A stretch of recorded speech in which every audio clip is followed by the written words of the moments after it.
Hi masters, అందరికీ నమస్కారము. ముందుగా బ్రహ్మర్షి పత్రి సార్, అమ్మ స్వర్ణమాల పత్రి అమ్మ దివ్య ఆశీస్సులతో మనము ఆత్మాయనము అన్న బుక్ని చదువుకుంటున్నాం కదా. దానిలో ద్వితీయ మరణము అన్న పాయింట్ని మనం చదువుకుందాం మాస్టర్స్.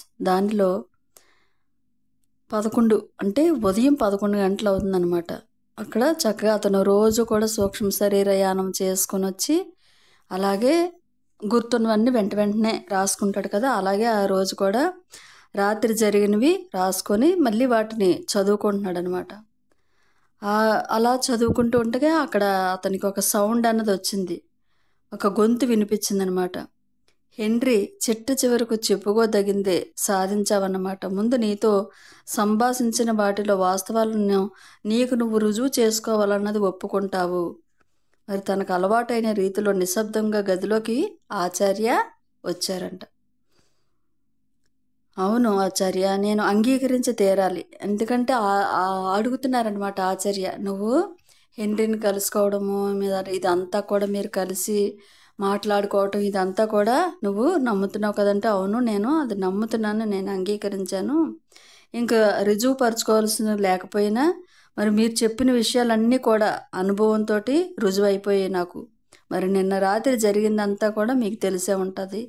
మరి నా నివేదన మీకు ఇవ్వవలసిన అవసరం లేకపోయినా, అంటే ఇతను చూసింది, తనతో మాట్లాడింది, ఆ అమ్మాయితోటి హెన్రీతోటి గడిపింది, ఇవన్నీ నేను చెప్పవలసిన అవసరం లేకపోయినా ఇది చదివి మరి ముఖ్యమైనది ఏదైనా నేను మర్చిపోయానేమోనే అంటే ఇతను రాసి పెట్టుకున్నాడు కదా, అది చూడమని చెప్తాడనమాట. మరి నేను రాసింది చదవటానికి తాను చాలా సిద్ధంగా ఉన్నట్లు అనుకున్నారు. అంతేకాదు రెండవసారి మేమిద్దరము కలిసి చేసిన హాస్టల్ రిపోర్టు కూడా చాలా చదవాలనుకుంటున్నానని చెప్పారట ఆ భారతీయ నేస్తము ఆచార్య. మరి మరిన్ని విషయాలు నేర్పబోయే ముందు వీటి గురించి కొంచెం సేపు నేను మాట్లాడాలి.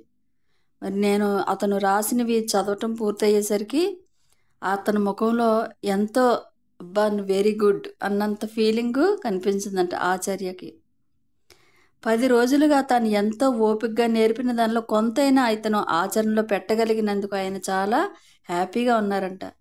నా అవసరంలో నిస్వార్థంగా ఎంతో సహాయాన్ని అందించినందుకు ఎంతో రుణపడి ఉన్నాను. దానికి ఆయన నన్ను ఎలా రుణపడ్డానని ఫీల్ అవ్వాల్సిన అవసరం లేదన్నారు. ఇప్పుడు ఇలా ఎందుకంటే తన తమ్ముడు గురించే కదా ఇదంతా వచ్చింది. ఇతను హ్యాపీగా ఫీల్ అయ్యాడనమాట. మీ వల్ల నేను మీకు ఎంతో రుణపడి ఉన్నాను, ఇదంతా నాకు ఈ విద్యను నేర్పించడం వల్ల సూక్ష్మ శరీరయానం చేసి చనిపోయిన వాళ్ళు కూడా ఆ పైలోకాల్లో హ్యాపీగా ఉన్నారు, ఇదంతా కూడా మీ వల్ల జరిగింది, మీకు రుణపడి ఉంటాను నేనని చెప్తే, అదేమీ లేదు, దానికి రుణపడవలసిన అవసరం లేదు. మరి నాలాంటి స్థితిలో ఉన్నవారి పట్ల ప్రత్యేకమైన కర్తవ్యం ఉందని, అంటే ఎవరైతే తన కుటుంబ సభ్యులు చనిపోయి ఇతనిలాగే బాధపడి ఉంటారు కదా, అలాంటి వాళ్ళకి నువ్వు హెల్ప్ చేయాలి, అదే నువ్వు నాకు ఇచ్చిన బహుమానము అని ఆచార్య చెప్పారనమాట. మరి గత 2 రోజులు రాత్రుల గురించి మాట్లాడడం మొదలుపెట్టారు. మరి హాస్టల్ ప్రపంచంలోని 3వ తలానికి లండన్ మీదుగా నిన్ను ఎందుకు నేను తీసుకువెళ్ళానో చెప్పాలి. మరి అలా వెళ్ళడము అనవసరమని నువ్వు అనుకుంటున్నావు, కానీ సూక్ష్మ శరీరంతో నువ్వు వెళ్ళే ఏ పట్టణమైనా నీకు సుపరిచితమైన ఆ భౌతిక నగరంలాగే ఉంటుందని, అంటే మనకు తెలిసిన కిందన ప్రాపంచికంగా మనకు తెలిసిన ఇవన్నీ చూసినవన్నీ ఎలా ఉంటాయో పైలోకంలో కూడా అలాగే ఉంటుంది అని నీకు తెలియడం కోసమే నేను అలా తీసుకెళ్ళాను. కానీ అక్కడ నువ్వు చూసేది భౌతికమైనది కాదు, అది హాస్టల్ ప్రతిరూపాన్ని మాత్రమే. మరి హాస్టల్ ప్రపంచంలో తొలి భూమికలో ఉంటాయి. ఇక మీదట నువ్వు చేసే హాస్టల్ ప్రయాణాలను కొలంబో నుంచి చేస్తే మంచిది. ఎందుకంటే డాఫ్నీని నువ్వు కలుసుకున్న 3వ తలము కన్నా ఉన్నత తలానికి తేలికగా వెళ్ళగలుగుతావు. అక్కడికి వెళ్ళడానికి ఏ పద్ధతిని అవలంబించావో అదే పద్ధతిలో ఇంకా పై తలాలకు కూడా నువ్వు వెళ్ళవచ్చు. అలా వెళ్ళాలంటే ప్రతి తలములోనూ ఒక ప్రత్యేకమైన ప్రదేశాన్ని ఎంచుకోవటం అవసరము. ఆ ప్రదేశాన్ని కళ్ళకు కట్టినట్లుగా ఊహించుకున్నప్పుడు నీ హాస్టల్ శరీరం కొన్ని క్షణాల్లోనే ఆ ప్రదేశానికి చేరుకుంటుంది. నువ్వు ఇంకా ఈజీగా వేరువేరు తలాలకి కూడా వెళ్ళగలవు. మరి నీ పరిసరాలు మసకబారి నువ్వు కదులుతున్న ఫీలింగ్ కలిగినప్పుడు నువ్వు కొంచెం భయపడతాను అనుకుంటున్నావేమో. మొదటి ప్రయత్నంలో అనుభవంలో నువ్వు ఫెయిల్ కానందుకు నేను నిన్ను మెచ్చుకుంటున్నాను. మరి నా శిష్యుల్లో తొలి ప్రయత్నము విఫలమవుతుంటుంది, వారు భయపడిపోతారు. దాంతో టక్కున భవితకంటే ఇలాంటి వాళ్ళనందరినీ తయారు చేస్తున్నాడు ఆచార్య. కొంతమంది భయపడిపోయి వెంటనే శరీరాల్లోకి వెళ్ళిపోవడము, మళ్ళీ మేలుకోవటము, గుండె కొట్టుకోవటము అన్నీ జరుగుతున్నాయి. కానీ నిన్న రాత్రి నీకు ఇది అనుభవం అయింది. మరి నా సహాయం లేకుండా నువ్వు డాఫ్నీ దగ్గరికి చేరుకోగలిగావు. అప్పుడు నీ భౌతిక శరీరం దగ్గరికి తిరిగి రావాలని నువ్వు అనుకోకపోయినా కొంచెం సేపు తిరిగి వచ్చావు. ఫస్ట్ డాఫ్నీ దగ్గరికి ఒంటరిగా వెళ్ళేటప్పుడు వెనక్కి తిరిగి వచ్చేసాడు. కానీ మళ్ళీ అక్కడే వెయిట్ చేసి మళ్ళీ అక్కడ తిరిగి మళ్ళీ ఇక్కడికి వచ్చేసాడు. కాబట్టి హాస్టల్ ప్రపంచంలోని రెండవ తలం గురించి నేను ఏమీ ఎక్కువగా చెప్పనక్కర్లేదు. అక్కడ మొదటి తలంలాగే ఉంటుంది. కాకపోతే మొదటి తలము కంటే జన సామర్థ్యం తక్కువగా ఉంటుంది, శబ్దము తక్కువగా ఉంటుంది. భౌతిక తలానికి అతి దగ్గరగా ఉండే తొలి 2 హాస్టల్ తలాలలో భౌతిక ప్రపంచంలో వాళ్ళకి ఎటువంటి జీవితం నచ్చుతూ ఉంటుందో దాదాపు అటువంటి జీవితాన్ని జీవిస్తూ ఉంటారు. అక్కడ వాళ్ళు శాశ్వత నివాసులు. అంటే వాళ్ళు ఎప్పుడు కూడా అటువంటి ఆలోచనలతోనే ఉండి అక్కడ అలాగే ఉంటారనమాట ఎప్పటికీ కూడా. అంటే ఒక ఊహ ద్వారానే కాబట్టి వాళ్ళు శాశ్వత నివాసులు, అంటే చనిపోయి అక్కడికి చేరుకున్న వాళ్ళు అనమాట. మరి వాళ్ళల్లో చాలామంది హాస్టల్ జీవిత పర్యాంతము అక్కడ ఉండిపోరు. కొంతమందికి భౌతిక జీవితం పట్ల ఎంత వ్యామోహం అంటే హాస్టల్ తరములోని ఉత్తమ తలాలకు పురోగమించాలన్న కోరికే వాళ్ళకు ఉండదు. 200-300 సంవత్సరాల పాటు భౌతికంగా మనం భూలోకంలో ఎలా అయితే ఉంటామో పైలోకాల్లో అలాగే ఉండాలని కోరుకొని అక్కడే ఉండిపోతారట. కానీ ఇంకా పై తలాలకు వెళ్ళాలి అని వాళ్ళు కొంతమంది అలా ఆలోచించరట. ఎన్నో వందల సంవత్సరాలు అలా ఉండిపోతారట. మరి వాళ్ళలోని ఈగో లేదా మూలాత్మ ఏదైతే ఉంటుందో మరి వాటిని ద్వితీయ మరణానికి పురుగొల్పుతుంది. ఆ ద్వితీయ మరణంతో అవి మనోమయ లోకాలకు కదిలి వెళతాయి. అది సాధారణంగా అందరికీ జరిగేది కాదు. నువ్వు భౌతిక ప్రపంచాన్ని వదిలేసి హాస్టల్ ప్రపంచానికి వెళ్ళినప్పుడు ఇది నీకు జరగదు. 3వ హాస్టల్ తలంలో ఉన్న కొందరి కార్యకలాపాలను చూసిన నీకు కేవలము సినిమాలకు, హోటళ్లకు వెళ్ళడం వలన 3వ తలంలోని జీవితమే ఎక్కువ నీకు ఆకర్షిస్తూ ఉంటుంది. ఆ 3వ తలంలో చిత్రకారులు, సంగీత విద్వాంసులు చూడగలిగిన మరి అలాంటి వారినే కాక వివిధ వృత్తుల్లో అంకితభావం ఉన్నవారిని, భౌతికమైన వృత్తులకు వినోద కాలక్షేపాలు పరిమితమైన వారికి అక్కడ చూపించడం జరుగుతుంది 3వ తలంలో. అలాగే కొన్ని బృందాలను మనం విన్నాం కదా, వాటిని కూడా దేవా ప్రపంచం వారిని కొందరిని నువ్వు చూసావు కదా. మరి 3వ తలానికి ఉన్న పై తలంలోకి వెళ్ళి అక్కడ నువ్వు అనుభవాన్ని గడించినప్పుడు అప్పుడు నీకు అర్థమవుతుంది. అంటే అక్కడికి వెళ్ళి నువ్వు నీ ఓన్గా నువ్వు వెళ్ళేటప్పుడే నీకు అది కూడా అర్థమవుతుంది. అక్కడ చాలామంది ఎక్కువసేపు ఉండటమే కాకుండా మరి ఐహిక జీవితానికి దూరంగా వెళ్ళే కొద్దీ ఆ ఉన్నత తలాములోని వాళ్ళు మానవుల పరిణామంలో మరింతగా సహకరిస్తూ ఉంటారు. మన జీవితం కన్నా వాళ్ళ జీవితమే అక్కడ, అంటే ఇక్కడ ప్రాపంచకం కన్నా ఆ పైలోకాల జీవితమే అక్కడ హాయిగా ఉన్నట్లుగా అనిపించవచ్చు. కానీ ఇటు సమస్యల పరిణామ క్రమంలో వచ్చే కంటే చేపలుగా, వాటి నుంచి సీతాకోక చిలుకలుగా, ఆ పైన పక్షులుగా, అటు నుంచి ఎలిమెంటలుగా, ప్రకృతాత్మలుగా, ఎట్టకేలకు అడవిలో ఆర్కెస్ట్రా వాయిస్తుంటే చూసావే, అదే దేవాలుగా ఆ పరిణామక్రమమే మేలని నీకు అనిపించవచ్చు. అంటే ఫస్ట్ మనిషి చిన్న చిన్న జంతువులుగా, చేపలుగా, సీతాకోక చిలుకలుగా, పక్షులుగా, ఆ తర్వాత ఎలిమెంటలుగా, తర్వాత ప్రకృతాత్మలుగా, తర్వాత దేవాలుగా, అవే హ్యాపీగా ఉండొచ్చు నువ్వు అనుకుంటున్నావు. కానీ అసామాన్యమైన ప్రత్యేకమైన పరిస్థితుల్లో తప్ప మన పరిణామాన్ని మనం మార్చుకోలేము. బహుశా నువ్వు ఆశ్చర్యపోవచ్చు. మరి ఆ అకాడమీ దగ్గర అక్కడ వాళ్ళు పనులు చూపిస్తూ ఎందుకంతసేపు గడిపానా అని. అందుకు 2 కారణాలు ఉన్నాయి. మొదటిది ఏంటంటే హాస్టల్ ప్రపంచంలో ఉన్న ఎన్నో స్కూళ్ళల్లో అది ఒకటి నువ్వు గ్రహించాలి. అక్కడ ఎవరికి ఇష్టమైన కళను వాళ్ళు నేర్చుకోవచ్చు. అలా కళను నేర్చుకోవటం వల్ల మళ్ళీ జన్మ తీసుకున్నప్పుడు ఆ కళని ఇంకా బాగా నేర్చుకోవాలన్న కోరిక కలుగుతుంది. ఇక్కడ నేర్చుకుంటున్నారు కదా, ఒక పక్క వాయిస్తూ ఉంటున్నారు, ఒక పక్క నేర్చుకుంటున్నారు, నేర్చుకుంటున్నారు. ఇక్కడ ఎప్పుడైతే ఇలా చేస్తున్నారో నిజంగా జన్మ తీసుకొని భూమి మీదకి వస్తే మనం అక్కడ ఇదంతా కూడా ఇంకా బాగా నేర్చుకోవాలి అన్న కోరిక కలుగుతుందంట. దానివల్ల వాళ్ళలో కొందరైన తమ కళలో మహానిష్ణాతులై భౌతిక ప్రపంచం సంస్కృతి పరంగా అభ్యాసపరంగా పురోగమించడానికి సహాయం చేయగలుగుతారు. ఇక రెండవ కారణము నువ్వే ఇక్కడ ఊహించేసుకుంటావు. ఏంటంటే కొలంబాలోని భౌతిక శరీరంలోకి తిరిగి ఆ అకాడమీ బొమ్మ నీ మనసులో అంత స్పష్టంగా ఉన్నందువల్ల ఎక్కువ కష్టపడకుండా నువ్వు తిరిగి శరీరంలోకి వెళ్ళిపోగలిగావు. అక్కడి నుంచి డాఫ్నీని కలుసుకున్నావు. నీ హాస్టల్ అనుభవాన్ని నువ్వు సంపాదించుకోగలిగావు. మరి భవిష్యత్తులో ఈ విషయాన్ని నువ్వు మర్చిపోకు. నీ మనసులో ఒక భవనాన్ని ఒక దృశ్యాన్ని కానీ గట్టిగా అనుకో. ఆ బొమ్మ మీద మనసును ఏకాగ్రం చెయ్యి. ఆ చైతన్య తలానికి నువ్వు వెళ్ళాలనుకున్నప్పుడు హాస్టల్ లెవెల్లోని తాత్కాలిక వాసంపై కాల ప్రభావము ఏ విధంగా ఉంటుందో నీకు అవసరం ఉన్నంత తెలిసింది అనుకుంటాను. అంటే తను ఓనుగా వెళ్ళాడు కాబట్టి అది అతను ఆ అనుభవాన్ని పొందాడు. నువ్వు కరెక్ట్గా గట్టిగా అనుకో, అలాగే చెయ్యు అన్న విషయాల్లోనే ఆచార్య అతనికి చెప్తున్నాడు అనమాట. మరి ఇంకొక విషయం ఏంటంటే హాస్టల్ ప్రపంచంలోని కచేరీకి మనం ప్రయాణం గురించి నేను నీకు చెప్పక్కర్లేదు. నీకు తెలిసి గుర్తుంది కదా, మనం ఆ ఖాళీ ప్రదేశానికి చేరుకొని మరి దాని చుట్టూ ఉన్న చెట్లలో ఒకదాని వేర్ల మీద కూర్చున్నాక వీలైనంత నిశ్శబ్దంగా ఉండమని నిన్ను నేను హెచ్చరించాను. దానికి కారణం ఏంటి అంటే దేవరాజ్యానికి చెందిన వాళ్లకు తాము పని చేస్తూ ఉండగా మానవులు చూస్తే నిజానికి వాళ్ళకి అభ్యంతరం ఉండదు, కానీ తమ పనికి ఏ విధమైన భంగము కలిగినా వాళ్ళు ఇష్టపెట్టుకోరు. అందుకే అది ఆ కార్యక్రమం అద్భుతంగా జరగాలి కాబట్టి అక్కడ నీకు నేను మౌనంగా సౌండ్ చెయ్యొద్దని చెప్పాను. అలాగే మరుగుజ్జు మనుషులుగా ముందుగా అడవిలోకి నుంచి బయటకు వచ్చినప్పుడు డప్పు వాయిస్తూ మంత్రాలు లాంటివి చదువుతూ కార్యక్రమాన్ని ప్రారంభించారు కదా, వాళ్ళు నీకన్నా ఆర్కెస్ట్రా వాయించిన వాళ్ళకన్నా చాలా తక్కువ పరిణామ స్థాయిలో ఉన్నారు. అయినా ఒక్క విషయం మాత్రం ఇక్కడ తెలుస్తుంది. వాళ్ళ పరిణామ స్థాయి అందరూ కలిసి ఒకే పని మీద తమ శక్తినంతా ఏకాగ్రం చేశారు.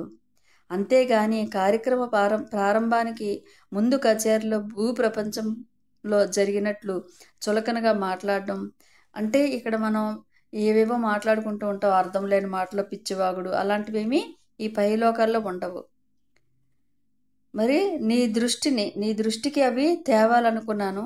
దేవారాజ్యంలో పరిణామం చెందుతున్న వాళ్ళను నువ్వు అర్థం చేసుకోవాలంటే కాలక్రమంలో వాళ్ళతో కలిసి పనిచేయాలనుకుంటే నువ్వు చేస్తావనే నా నమ్మకం. వాళ్ళు జీవితాన్ని ఎంత సీరియస్గా తీసుకుంటారో నీకు అర్థం అవ్వాలి. చులకన భావము వాళ్ళ పనుల్లో సాధారణంగా కనిపించదు. అంత మాత్రాన వాళ్ళకి నవ్వటం చేతకాక కాదు, వాళ్ళు మహా ఆనందంగా జీవిస్తారు. ప్రకృతిలోని సరళమైన వాటిని వాళ్ళు ఎంజాయ్ చేస్తారు. వాళ్ళు తమ పనుల మీద, వాటి స్వచ్ఛత మీద, పరిపూర్ణత మీద ఎటువంటి ప్రభావాలు పడడానికి ఇష్టపడరు. అంటే ఇతను కూడా ఆ విధమైన సేవ చెయ్యాలి కదా, అందుకని అంతా కూడా వివరంగా చెప్తున్నారనమాట. తర్వాత చెప్పబోయేది నేను నీకు చెప్పేది అర్థం కావాలంటే ఇంకొక విషయం చెప్పాలి. ఇక్కడ మనకి ఆ ప్రవీణులు లేదా ఋషులు అనే వాళ్ళ గురించి మనం అక్కడ చెప్పుకున్నాం కదా. మరి ఆ పదజాలము వేదాంత గ్రంథాల్లో శాస్త్రాల్లో ఉంది, అయితే వాటి గురించి ఏమీ వ్రాయలేదు. ఆ గ్రంథాల్లో ప్రస్తుతానికి టూకీగా ఇంతవరకే నేను చెప్పగలను. మానవుడు తన ముందున్న మార్గంలో పోతూ పరిణామం చెందే కొద్దీ నిజానికి అతను కొందరు ఋషుల ఆధీనంలో మార్గదర్శకంలో ఉంటాడు. వాళ్ళు అతనిని నడిపిస్తూ ఉంటారు. వాళ్ళు పరిపక్వత చెందిన మనుషులు. నువ్వు ఇప్పుడున్న దశలో వాళ్ళు వేల సంవత్సరాల క్రితం ఉన్నారు. అంటే ఇప్పుడు ఇతను ఏ స్థితిలో ఉన్నాడో ఆ తలంలో ఉన్న వాళ్ళు ఎప్పటి నుంచో అలాంటి వర్క్ చేస్తున్నారంట.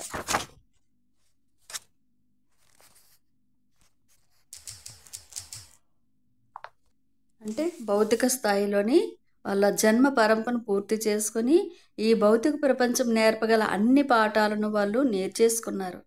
మానవ జాతి పట్ల ఎంతో ప్రేమను పెంచుకున్న వాళ్ళు ఈ భూమిలో కనెక్షన్ పెట్టుకొని ఉండిపోవాలని, దీని అభివృద్ధికి సాయం చేయాలని నిశ్చయించుకొని ఇక్కడే ఉండిపోయారు.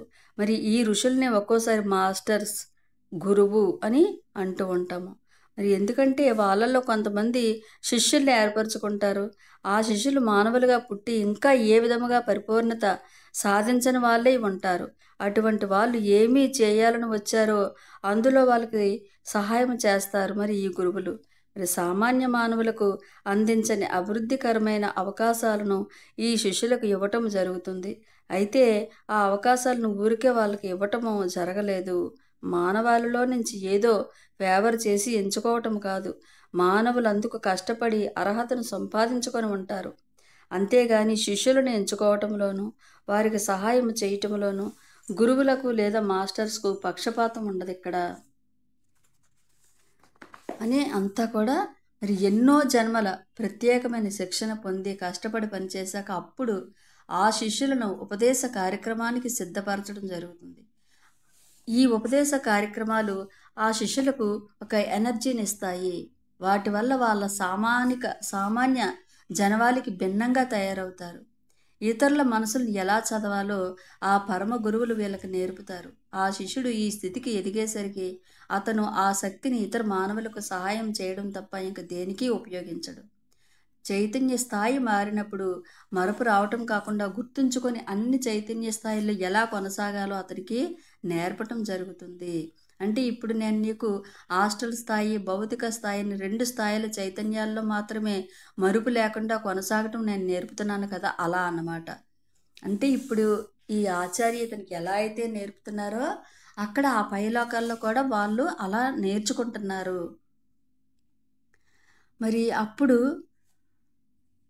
అయితే భూగ్రహాన్ని కాపాడుతున్న ఆ గురువుల్లో ఒకరు ఆదేశిస్తే తప్ప ఆ శిష్యులు అటువంటి పని చేయరు.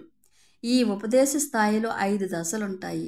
5వ దశకు చేరుకున్నప్పుడే మానవుడు పరిపూర్ణుడై ఈ భౌతిక ప్రపంచంలో మళ్ళీ జన్మించవలసిన అవసరం లేకుండా ముక్తి పొందుతాడు. చూడండి ఇక్కడ ఆ పైలోకాల్లో నేర్చుకున్న తర్వాత ఇక్కడ కూడా మళ్ళీ భౌతిక ప్రపంచంలో మళ్ళీ జన్మించవలసిన అవసరము లేకుండా ఒక 5 దశలు ఉంటాయట. ఆ 5 దశలు దాటినప్పుడే పరిపూర్ణమైన మానవుడిగా ఉండి ఇంక మళ్ళీ జన్మించవలసిన అవసరం లేకుండా ముక్తిని పొందుతాడట.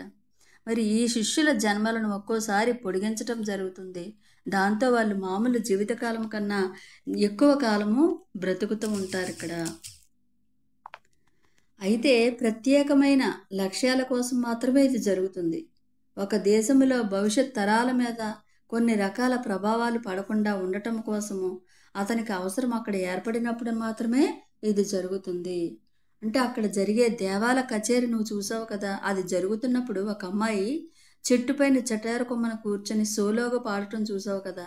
ఆమె ఆ చిటారు కొమ్మ నుంచి కిందికి దిగి రావటం కానీ ఆ ఆర్కెస్ట్రా వాళ్ళ దగ్గరికి వెళ్ళటం కానీ చెయ్యలేదు కదా. మరి దానికి ఒక కారణం ఉంది.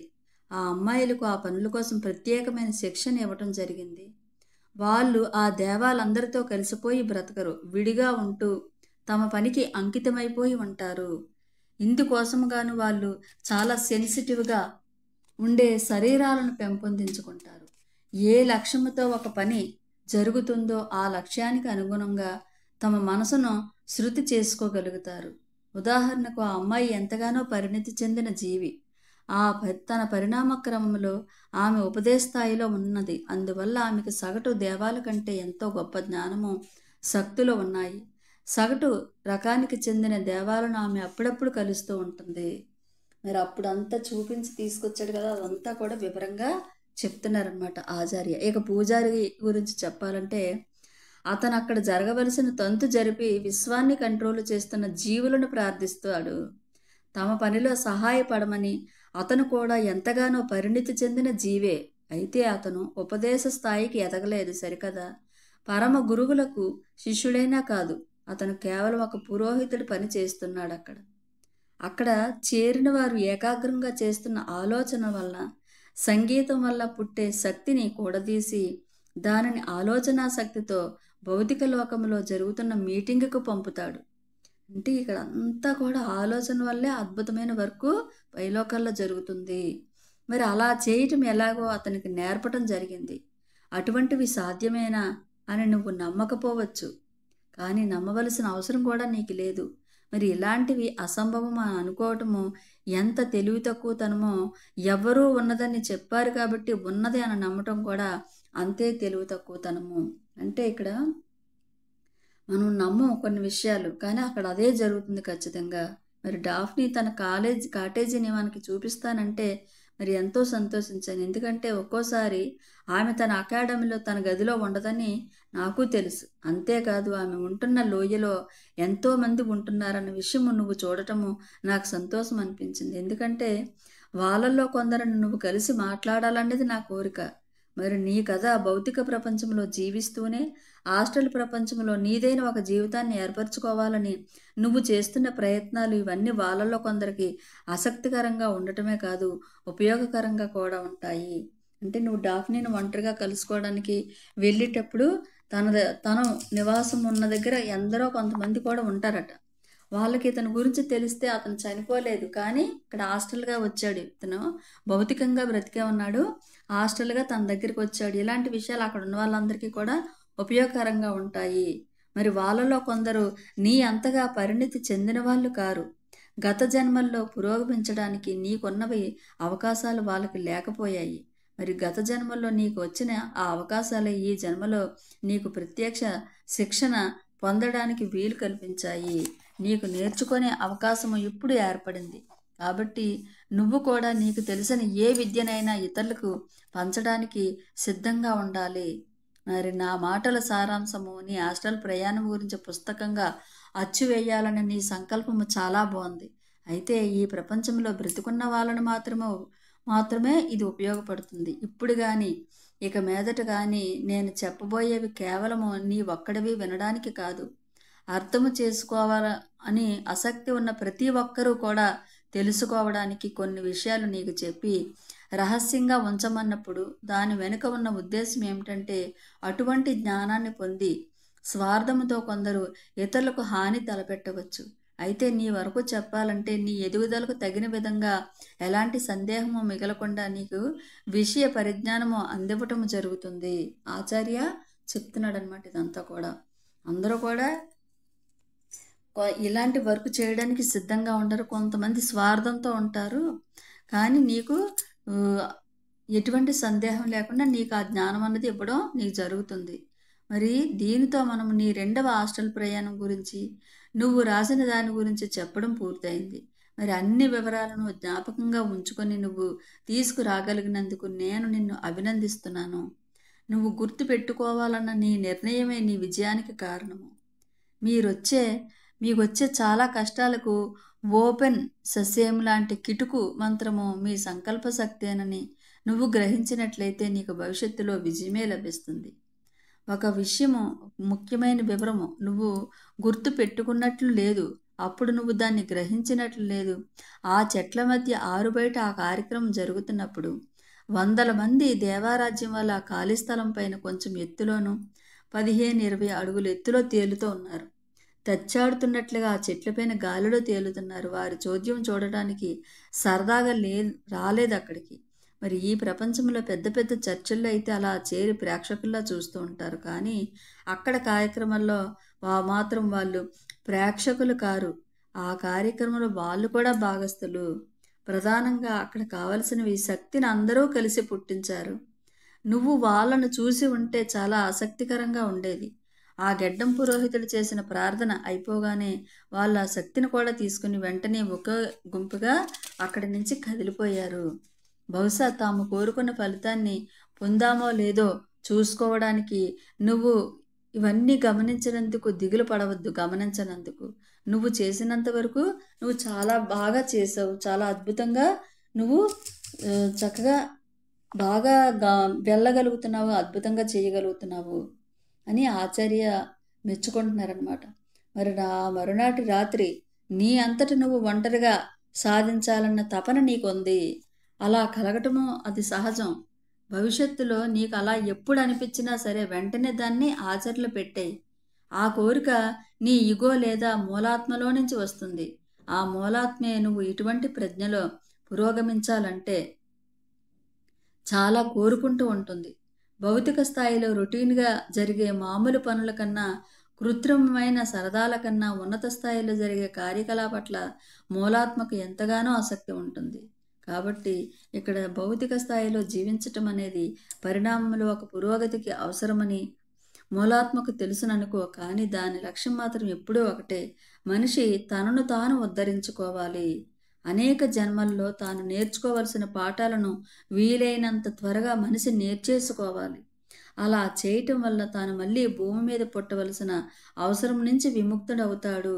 అప్పుడు అతడు భౌతిక జన్మల ద్వారా నేర్చుకోవలసిన పాఠాలన్నీ నేర్చేసుకున్న వాళ్ళు ఎలాంటి భిన్నమైన మరింత ఆసక్తికరమైన జన్మలు తీసుకోగలుగుతారో అటువంటి జన్మలు తీసుకోగలుగుతాడు మానవుడు. అంటే ఇక్కడ మనం నేర్చుకోవాల్సిందంతా ఇక్కడ భూమి మీదే నేర్చేసుకోవాలి. మరి ఈ ప్రపంచము తర్వాత పక్కన ఉండే హాస్టల్ ప్రపంచంలో 1, 2, 3 తలాల్లో ఎలా జీవిస్తున్నారో నీకు ఇప్పుడు బాగా అర్థమైంది. ఇప్పుడు నీకిప్పుడు విషయాలు చెప్పడం నాకు ఎంతో ఈజీ అవుతుంది. ఎందుకంటే నువ్వు 3వ తలాన్ని చూసావు.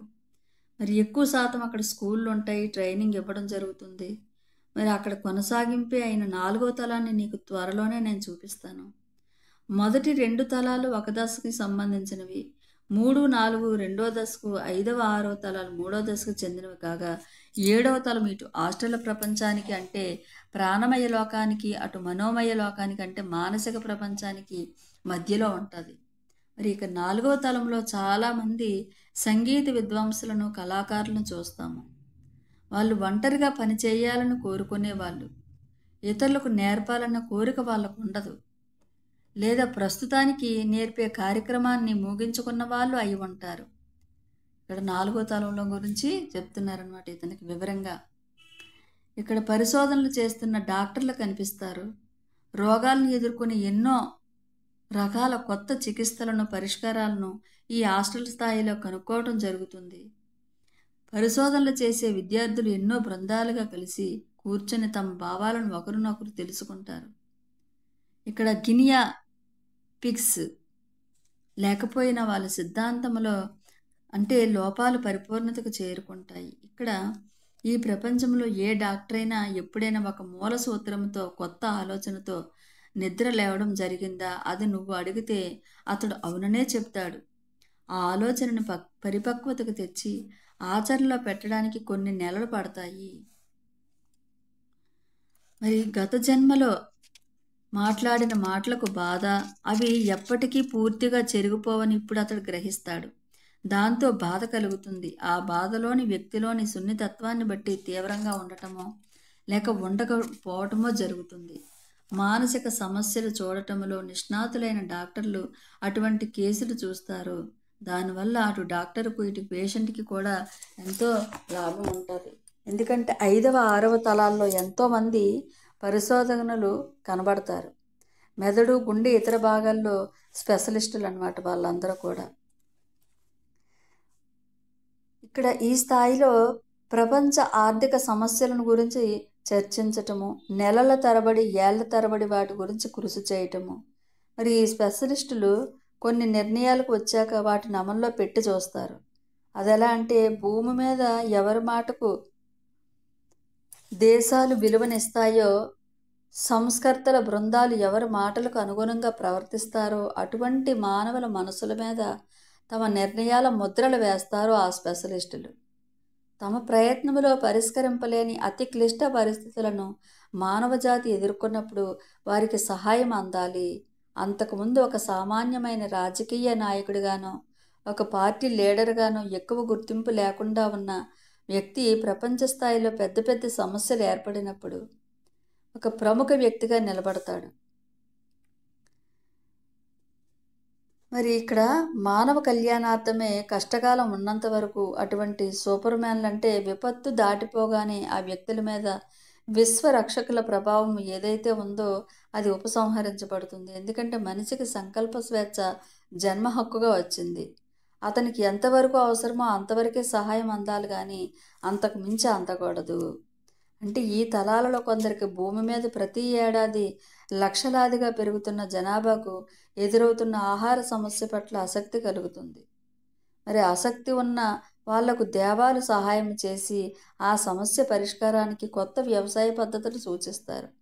వాళ్ళిచ్చిన ఆ సలహాలను భూమి మీద ఇటువంటి సమస్యల పరిష్కారానికి బాధ్యత వహించే మానవుల మనసుల్లోకి ప్రవేశపెడతారు. ఈ తలంలోని వాళ్ళు మరి ఈ విధంగా కొత్త ఆలోచనలు, కొత్త పద్ధతులు వెలుగులోకి వస్తాయి. వాటినే మానవజాతి క్రమేణా ఆచరణలో పెడుతుంది. ఈ రంగాలలో జరిగిన కొన్ని కాన్ఫరెన్సులకు నువ్వు అటెండ్ అయినప్పుడు నేను చెప్పినది వాస్తవం నీకు రుజువవుతుంది. అంటే ఇక్కడికి నువ్వు వచ్చినప్పుడు నేను చెప్పేదంతా నీకు అర్థమవుతుంది. మరి దేవారాజ్యంలోని వాళ్ళు చేసే పనిని వివరించడం కష్టం. ఎందుకంటే వాళ్ళ పద్ధతులు మీరు అలవాటు పడిన పద్ధతుల కంటే భిన్నంగా ఉంటాయి. అది అర్థం కావాలంటే దేవాలు చాలా వరకు ప్రకృతిని కంట్రోల్ చేస్తారన్నది నువ్వు గుర్తుపెట్టుకోవాలి. ఇక్కడ సముద్రాలు, గాలులు, సూర్యరశ్మి వ్యవసాయంలో ఉపయోగించటము, రకరకాలైన విత్తనాలు విత్తడానికి కరెక్ట్ టైము, ఇవన్నీ దేవాల పరిధిలో ఉండే వ్యవహారాలు. తమ అనుభవము, తమ పరిజ్ఞానం ఉపయోగించవచ్చు అని అనుకున్నప్పుడు మన పరిణామంలో ఉన్న వాళ్ళతో వారు చర్చిస్తారు.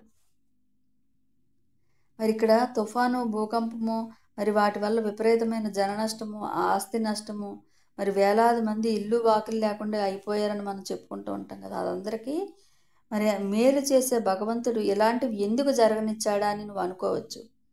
అంటే ఇక్కడ దేవాలు ప్రకృతితో కనెక్ట్ అయి ఉంటారు కదా, మరి వాళ్ళు మంచే కదా చెయ్యాలి, ఎలాంటి బీభత్సాలు ఎందుకు సృష్టిస్తారు దేవాలు అని మనం అనుకుంటూ ఉంటాం కదా. అయితే ఇటువంటి ట్రాజడీలకు కారణము ఏమై ఉంటుంది? మరి అటువంటి వినాశనము జరగబోయే ముందు ఆయే ప్రదేశాల్లో నివసించే మనుషులు, స్త్రీలు, పురుషులు ప్రగతిని కాకుండా నేరాన్ని పుట్టించే పరిస్థితుల్లో జీవిస్తున్నారన్నది నిజం కాదా? మరి నా కళ్ళ ముందు కదులుతున్న ట్రాజడీ లాంటిదైతే సోమరి ప్రభుత్వాన్ని అతి తేలికగా జాగృతం చేసి దాని బాధ్యతలు గుర్తు చేస్తుంది. తరచూ పునర్నిర్మాణ పథకాలు లాంటివి వెంటనే మొదలవుతాయి. ప్రాణాలతో బయటపడిన వాళ్ళు అంతకు ముందున్న మంచి పరిస్థితుల్లో జీవించేటట్లు ఏర్పాట్లు జరుగుతాయి. మరి ఈ తుఫానులు, భూకంపాలు దేవాల కంట్రోల్లో ఉంటాయి. మరి నా వ్యక్తిగత అనుభవంలో నేను తెలుసుకున్నది ఏంటంటే మానవ జాతి పట్ల వాళ్లకు జాలి ఉన్నది. మానవులేమో గుడ్డిగా బతుకుతూ ఇటువంటి వినాశనాల అవసరాన్ని సృష్టించేస్తున్నారు. మరి అటువంటి మానవుల పట్ల వాళ్ళకేమో జాలి, కానీ ఈ ప్రకృతి వైపరీత్యాలను ప్రాణాలు పోగొట్టుకున్న వాళ్ళ అవసరాలు చూడడానికి తమ వాళ్ళనే చాలామంది నియమిస్తారు. వాళ్ళు ఆ చనిపోయిన వాళ్ళు భౌతిక తలం నుంచి ఆస్ట్రల్ తలానికి వస్తారు కదా, మరి వాళ్ళకి ఏం కావాలో చూస్తారు దేవాలు. వాళ్ళల్లో ఉండే భయాన్ని పోగొట్టి ఆ కొత్త వాతావరణానికి అలవాటు పడేలా హెల్ప్ చేస్తూ ఉంటారు. కొత్తగా చనిపోయి వస్తారు కదా ఈ తలంలోకి, వాళ్ళకి సహాయం చేస్తారట ఆ దేవాలు. మరి ఇక ఆఖరిదైన 7వ ఆస్ట్రల్ తలంలో జీవితము ఎలా ఉంటుందో నీకు కొంచెం చెప్పాలి. అక్కడ అడుగు పెట్టగానే కొట్టొచ్చినట్లు మొట్టమొదటిగా కనిపించేది ఏంటంటే అసలు అక్కడ బిల్డింగులు ఉండవు. వాళ్ళు ఇక్కడ ఇల్లు వాకల్లో కట్టుకొని మానవులు నివసిస్తున్న జాడే కనిపించదు. కానీ అక్కడ ఆ స్థాయిలో శాశ్వత నివాసులు ఉంటారు. వాళ్లకు తమను ఇతర మానవులు కాంటాక్ట్ చేయడం ఇష్టం ఉండదు. అందుకే అలా కాంటాక్ట్ చేయాలనుకునే వారిని వాళ్ళు వీలైనంతగా, అంటే కొంతమంది ఒంటరిగా ఉండడానికి ఇష్టపడుతూ ఉంటారు, ఎవరో వాళ్ళ దగ్గరికి రావడానికి ఇష్టపెట్టుకోరు. అలా ఉంటుందట 7వ తలంలోని.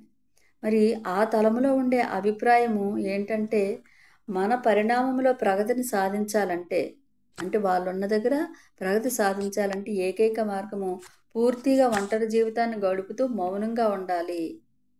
కొందరు మహనీయులు తమ జన సమర్థానికి దూరంగా మానవులు తిరగని పర్వతం పైన, పర్వతం మొదట్లో కానీ జీవిస్తారు. వాళ్ళు ఆ జన్మాంతం ఉపవాసం ఉంటూ ధ్యానంలో తమ జీవితాన్ని గడుపుతారు, తపస్వి జీవితాన్ని. చనిపోయాక అటువంటి జీవితాన్ని గడుపుతూ క్రమేణా ఆస్ట్రల్ తలానికి చేరుకుంటారు, 7వ తలానికి చేరుకుంటారు. భూమి మీద ఆ విధంగా బ్రతికినవాడు ఒంటరిగా హిమాలయాలకు పోయి ఒంటరి జీవితాన్ని గడిపిన ఆ వ్యక్తి చనిపోయినాడు, 7వ తలానికి చేరుకొని ఇక్కడ అక్కడ తమ తపో జీవితాన్ని కొనసాగిస్తారు. మరి భూమి మీద జీవించి ఉన్న మానవుల్లో మరి పాత ఫాదర్లుగా, సన్యాసులుగా ఉంటూ సామాన్య మానవుల కన్నా భిన్నమైన జీవితాన్ని గడుపుతూ మౌనుల్లో ఉండేవారిని చూసి ఉంటారు. వీళ్ళు అంతర్ముఖంగా జీవించడానికి, మానవాళి క్షేమం కోసం ప్రార్థించడంలో ఎంత సుదీర్ఘకాలం గడుపుతారంటే మరణాంతరం కూడా అటువంటి జీవితం గడిపితేనే వాళ్ళకు మనశ్శాంతి ఉంటుంది. హాస్టల్ స్థాయిలో అలా జీవించడానికి ఇల్లు కట్టుకోవాల్సిన అవసరం లేదు, మరి గుహాలు తెచ్చుకోవాల్సిన అవసరం లేదు, జీవించి ఉండడానికి ఆహారం కానీ వసతి కానీ అవసరం లేదు. అందుకే వాళ్ళు హాయిగా ఆరుబయట ప్రదేశంలో ఆకాశం కింద అడవిలో ఉంటూ ఉంటారు. సామాన్యులు వెళ్ళని చోటల్లా ఉంటూ ఉంటారు, వెళ్ళని చోట్లలో వీళ్ళు ఉంటారు. అక్కడైతే వాళ్ళు ఒంటరిగా ఉండవచ్చు, వాళ్ళ జోలికి ఎవరు వెళ్ళంటే మామూలుగా సామాన్యులు ఎవరూ లేని ప్లేస్ దగ్గర వాళ్ళు ఉంటారు. కొంతమంది ఒంటరిగా అడవుల్లో నివాసం ఉంటారు కదా, అటువంటి వాళ్ళు 7వ తలానికి వచ్చి పై లోకాల్లో చక్కగా మానవాళికి ఎంతో అద్భుతమైన తమ ఊహ ద్వారా ఎంతో ఎనర్జీని ఇస్తారట. మరి ఈ హాస్టల్ స్థాయిలో మానవులు మాత్రమే కాదు, దేవాల రాజ్యంలో చాలా పరిణితి చెందిన వాళ్ళు కూడా లెక్కలేనంత మంది ఉన్నారు. వాళ్ళ పని వాళ్ళు చేసుకుంటూ ఉంటారు అక్కడ. వీళ్లకు మన పరిణామ క్రమంలో అక్కడ ఉంటున్న వాళ్ళతో ఎటువంటి సంబంధం ఉండదు. ఒకే తలంలో ఉన్న ఎవరి లోకం వాళ్ళదుగా ఉంటారు. హాస్టల్ స్థాయిలో ప్రయాణం పూర్తయిన తర్వాత మానసిక ప్రపంచానికి చేరుకోవటం కోసం 7వ తలం గుండా వెళ్ళే వాళ్ళు కూడా కనిపిస్తారు అక్కడ. మరి ఆ మానసిక ప్రపంచాన్ని తలాలకు కూడా దాటుకుని పోతే తనలోని ఉన్నత భాగమైన యుగో లేదా మూలాత్మను చేరుకుంటాడు. ఈ మూలాత్మ మానసిక ప్రపంచంలోని ఉన్నత లోకాల్లో కారణతలంలో ఉంటుంది. ఈ దశకు చేరుకున్న మానవులకు సాధారణంగా గైడ్స్ వెంట ఉండి 7వ తలానికి తీసుకువెళ్తారు. ఆ గైడ్స్ కూడా వాళ్ళలాంటి వాళ్ళే, కాకపోతే వాళ్ళకన్నా మరింత పరిణామం చెందిన వృద్ధాత్మలు. ఈ గైడ్స్ చేసే ప్రత్యేకమైన పని ఏంటంటే ద్వితీయ మరణం అంటే ఏమిటో వివరంగా వాళ్ళకు చెప్పడము. హాస్టల్ ప్రపంచము నుంచి మానసిక ప్రపంచానికి వెళ్ళటంలో ఏమాత్రమో బాధ ఉండదు, కేవలము మరో తొడుగును వదిలేయటం అంతే. మనకు ఉంటాయి కదా, ఆ తొడుగు వదిలేయటం అన్నమాట.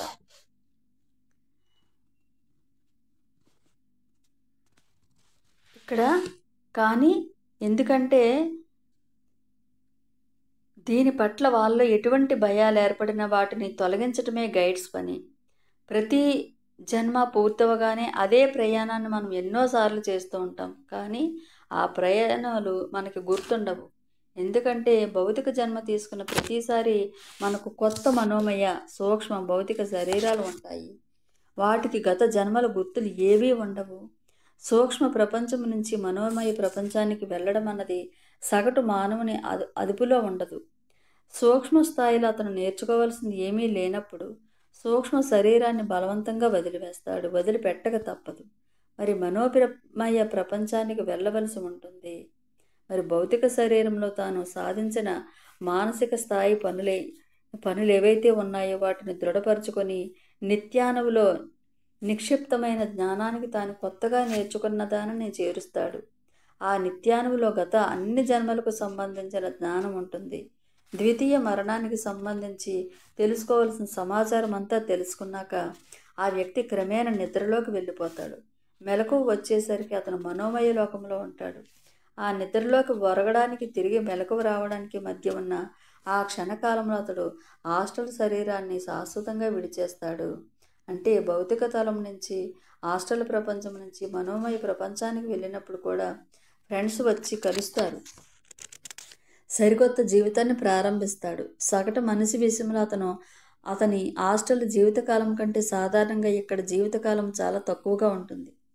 పరిణితి చెందిన వాళ్ళకు మాత్రం మనోలోక జీవితం చాలా ఎక్కువగా ఉంటుంది.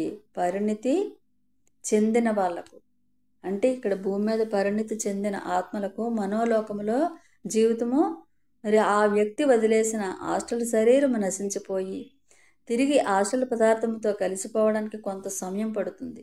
ఆ శరీరం పూర్తిగా నశించిపోయే వరకు అంతకుముందు ఆ శరీరంలో ఉన్న వ్యక్తి ఆకారమే దానికి ఉంటుంది. ఆ శరీరము కేవలం ఒక ఖాళీ పెంకు లేదా గవ్వ లాంటిది. కానీ హాస్టల్ పదార్థానికి ఉన్న ద్రవతత్వము వల్ల అది కలగదు.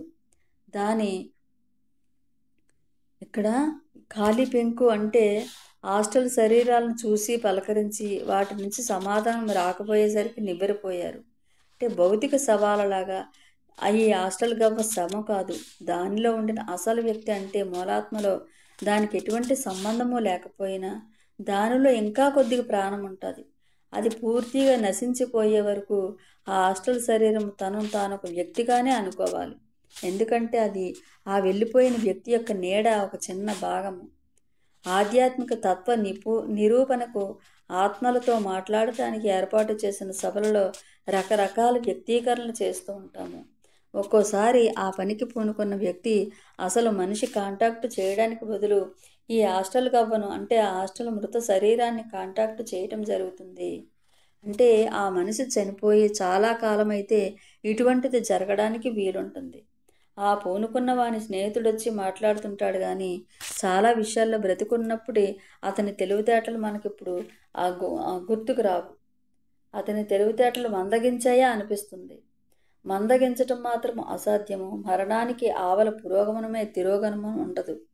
కనుక ఇటువంటి పరిస్థితి ఎవరికైనా ఎదురుపడితే తాము మాట్లాడుతున్నది అసలు మనిషితో కానే కాదని, అతనిలో ఒక భాగముతోనని, అతను వదిలిపోయిన శరీరంతో ఖచ్చితంగా చెప్పవచ్చు. మరి ఆ గవ్వ నిర్జీవమైనదే అయినా ఇతర జీవులు దానిలోనికి ప్రవేశించి దాన్ని తాత్కాలికంగా శరీరంగా ఉపయోగించుకుంటూ సరదాగా అసలు వ్యక్తి పాత్రను పోషించడానికి అన్ని విధాల అవకాశం ఉంటుంది. తరచూ అటువంటి పనులు హాస్టల్ మానవులు చేస్తారు. ప్రాక్టికల్ జోక్స్ వేసి ఎంజాయ్ చేయాలని సరదా పడేవాళ్ళు ఆ గవ్వను చేజించుకున్న ప్రకృతి ఆత్మలు ఆ గవ్వను కోటులాగా ధరించి తిరుగుతారు. అలా ఆ శరీరంలో మారి తిరుగుతున్న వ్యక్తి తానే అసలు వ్యక్తినన్న రుజువు చూపిస్తాడు. మరి ఇది ఎలా సాధ్యం అంటే అసలు వ్యక్తి ఆ శరీరంలో బ్రతికుండగా అతని బుర్రలోకి ఏమైతే వచ్చాయో అవన్నీ అతని హాస్టల్ మెదడులోకి కూడా ప్రవేశించి ఉంటాయి. ఆ శరీరంలోకి ప్రవేశించిన వాడు వాటిని ఉపయోగించవచ్చు. మరి చాలామంది విషయంలో తగినంత దివ్య దృష్టి కలిగిన వ్యక్తికి ఈ హాస్టల్ గవ్వ వెనక ఎవరున్నారో తెలిసిపోతుంది. అయితే ఆ యోగ దృష్టితో దర్యాప్తు చేస్తున్న వ్యక్తి చాలా జాగ్రత్తగా ఉండాలి.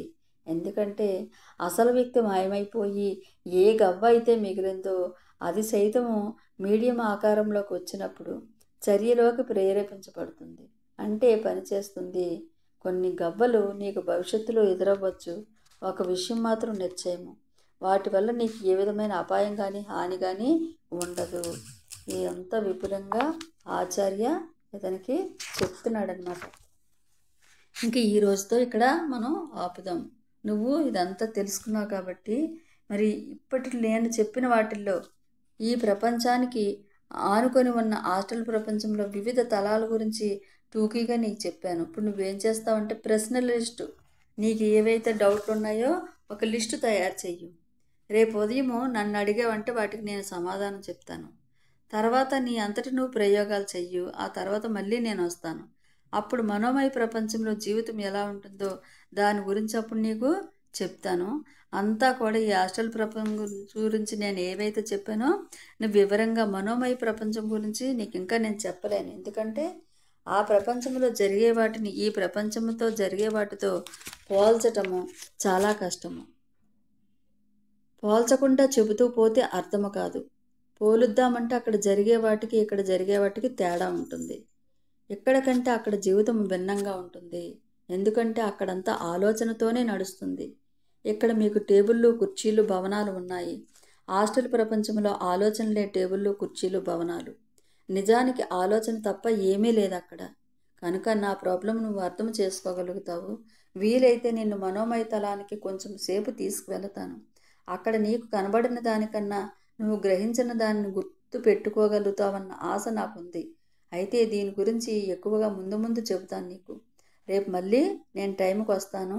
నువ్వు ఒక ప్రశ్నల లిస్టు రెడీ చెయ్యు అని చెప్పి ఆచార్య వెళ్ళిపోతారు. Okay, thank you so much masters.